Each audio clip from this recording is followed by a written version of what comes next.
प्रभु कह रहे हैं मैं अजन्मा हूँ, अविनाशी हूँ, समस्त महान ईश्वरों का भी ईश्वर हूँ।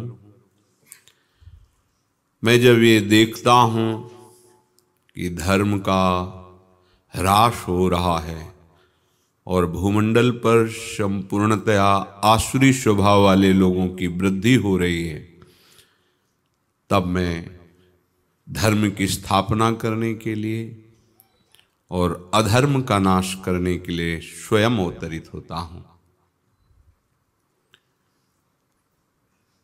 भगवान जब जगत में प्रकट होते हैं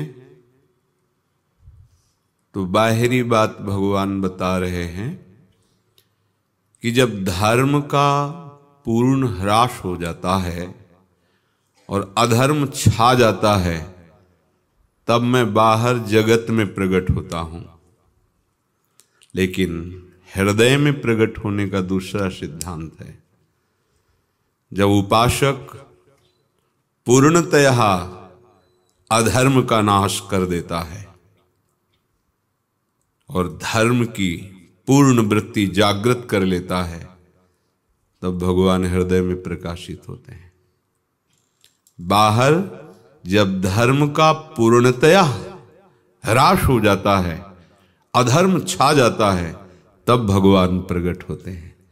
और हृदय में जब पूर्णतया अधर्म का नाश, एक भी पाप प्रवृत्ति नहीं, पाप प्रवृत्ति होती ही है कामना से। भोगों की कामना ही मलिनता है और भगवान हृदय में तभी प्रकट होते हैं जब इस मलिनता का पूर्णतया नाश कर देता है उपासक।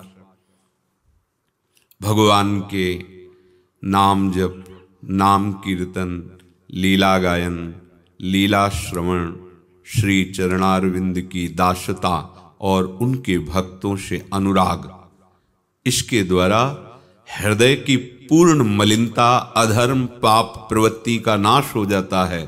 तो भय प्रकट कृपाला भगवान भक्त के हृदय में प्रकाशित होते हैं। दोनों में अलग अलग अंतर है। जब भगवान भक्त के हृदय में प्रकट होते हैं तो किसी को भी नहीं मारते।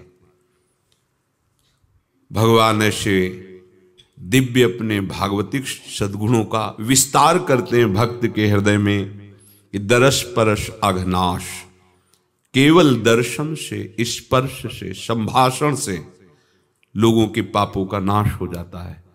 जिसके हृदय में भगवान का नाम चल रहा है, भगवान का रूप समा गया है नेत्रों में, ऐसे महापुरुष अपने को ही नहीं, मम भक्ति युक्तो भुवनम पुनातु, लोक के लोक पावन करने की सामर्थ्य, एक की भी हिंसा नहीं, एक को भी नहीं मारेंगे जब भगवान हृदय में प्रकट होते हैं।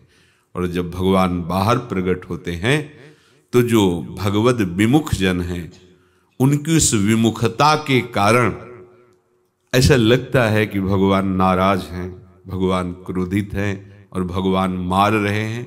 वस्तुतः न भगवान नाराज होते हैं, न क्रोधित होते हैं, न मारते हैं।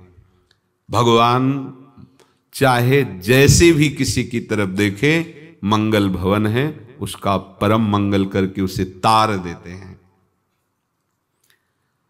जब रामादल में विराजमान ये सब बड़े भाग्यशाली जन और विपक्ष में रावण के पक्ष में जितने थे, जब युद्ध पूर्ण हुआ तो अमृत की वर्षा हुई, एक भी निशाचर जीवित नहीं हुआ। जितने रामादल पक्ष के थे सब जीवित हो गए। तो आश्चर्य हुआ कि अमृत तो दोनों दल में वर्षा, फिर असुर पक्ष में कोई जीवित ही नहीं हुआ। बोले इसलिए कि जब युद्ध हो रहा था तो सबकी दृष्टि में भगवान राम थे, सम्मुख थे ना, तो जितने पधारे वो सीधे भगवान के परम धाम गए। और जो रामादल के पक्ष में थे उनके सामने असुर थे, तो इसलिए जो अमृत वर्षा, तो भालू कपियाद ये सब जीवित हो गए पर एक भी निशाचर नहीं, क्योंकि वो भगवान के स्वरूप को प्राप्त हो गए। भगवान गुस्सा करते दिखाई देते पर उनको गुस्सा आता नहीं है। इतने कृपालु हैं, अपने कोई छाती पे लात मारे आके तो क्या करेंगे अपने लोग, थोड़ी तो गुस्सा आ ही जाएगी, बेमतलब आप हमारी छाती पे लात मार रहे। लेकिन भृगु जी ने बेमतलब मारा जाके, परीक्षा के लिए खोया जैसा।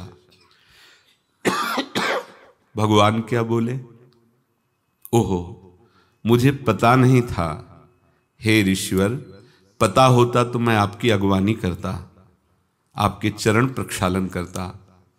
और चरण दबाने लगे कि ये हृदय बड़ा कठोर है, आपके बड़े कोमल चरण हैं, कहीं आपके चरणों में चोट तो नहीं लग गई। भृगु जी के आंसू आ गए कि ऐसी कृपा तो हम, और बोले आपका ये चरण चिन्ह कभी भी अवतार लूंगा तो ये जरूर रखूंगा। भृगु चरण चिन्ह भगवान धारण कर, कितने कृपालु। उनको कहीं गुस्सा आ सकता है, भगवान को गुस्सा नहीं आता।